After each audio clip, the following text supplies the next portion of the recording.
Hey guys, ఈరోజు హైదరాబాద్ నుంచి Yadagirigutta plan చేసుకున్నాము ఒక డే ట్రిప్ లాగా. సో మార్నింగే కార్లో స్టార్ట్ అయిపోయాము. ఎక్కువ రష్ లేదు, మేము ఎర్లీగా రీచ్ అయిపోవడం వల్ల. సో మీకు కనుక ఒకవేళ రష్ ఉంటే 150 రూపీస్ ఛార్జ్ చేస్తున్నారు స్పెషల్ దర్శనానికి. మీరు అది ఆప్ట్ చేసుకోవచ్చు. సో కార్లో వచ్చాం కాబట్టి కార్ పార్కింగ్ కిందే ఉంటుంది గాయస్. కార్కి 500 ఛార్జ్ చేస్తున్నారు పార్కింగ్కి. అండ్ ఫోన్ కూడా నాట్ అలౌడ్. మనం మధ్యలోనే కింద కౌంటర్లో పెట్టేయాలి ఫోన్ కూడా.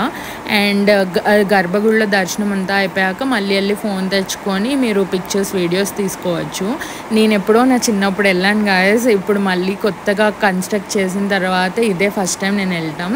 నాకు టెంపుల్ చాలా బాగా నచ్చింది, చాలా బాగుంది. ఆర్కిటెక్చర్, లైట్స్ అవన్నీ బాగా, వ్యూ అంతా బాగుంది. లోపల గర్భగుడిలో లోపల కూడా చాలా బాగా చేశారు. లోపలంతా కూడా టెంపుల్ని నాకు బాగా నచ్చింది. మీరు టెంపుల్ అంతా చూసుకున్నాక ఇలా వే టు ఎగ్జిట్ అని ఒకటి ఉంటుంది. అటు సైడ్ వెళ్తే కనుక శివాలయం ఉంటుందన్నమాట. అక్కడ మీరు శివుడిని కూడా దర్శించుకోవచ్చు. దాని తర్వాత మళ్ళీ అదే వేలో కొంచెం కిందకు వచ్చేస్తే సేమ్ పార్కింగ్ సైడ్ వస్తాము. అక్కడ ఆంజనేయ స్వామి టెంపుల్ ఉంది, అది కూడా చూసుకోండి. కోతులు ఉన్నాయి గాయస్, చాలా జాగ్రత్త మీ వస్తువులతో. అండ్ ఇంకా స్వర్ణగిరి స్టార్ట్ అయ్యాము మేము. యాదగిరిగుట్టలో అయిపోయింది దర్శనము. సో అందరూ యాదగిరిగుట్ట, స్వర్ణగిరి రెండు ప్లాన్ చేసుకుంటారు కదా, మేము అలానే రెండు ఒకసారి చూద్దామని ప్లాన్ చేసుకొని వచ్చాము.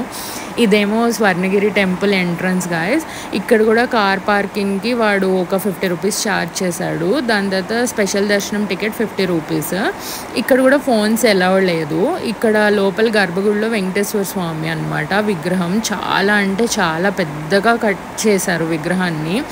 లైక్ చాలా బాగుంది, మస్ట్ విజిట్ అని చెప్తాను. ఇది కూడా ఆర్కిటెక్చర్ అదంతా చాలా బాగుంది. యాక్చువల్గా నైట్ టైం వస్తే చాలా బాగుంటుంది అని అందరు చెప్పారు, కానీ మాకు కుదరదు అనమాట నైట్ టైం రావడం. సో మేము ఇంకా మార్నింగ్ వచ్చి దర్శించుకున్నాము. కానీ మీకు కనుక నైట్ టైం వీలైతే కనుక ఈ ప్లేస్కి నైట్ టైం రండి. చాలా అంటే చాలా బ్యూటిఫుల్గా ఉంది. అంటే నేను కూడా యూట్యూబ్లో ఇలా వీడియోస్ చూసే చెప్తున్నాను, ఎందుకంటే నేను మార్నింగ్ టైమే ఎక్స్పీరియన్స్ చేయగలిగాను, నైట్ టైం చూడలేకపోయాను.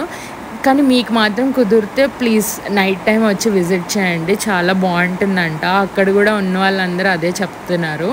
సో ఇలా ఈరోజు ఈ రెండు గుళ్ళు దర్శించుకొని మళ్ళీ మేము బ్యాక్ రిటర్న్ వెళ్ళిపోయాము.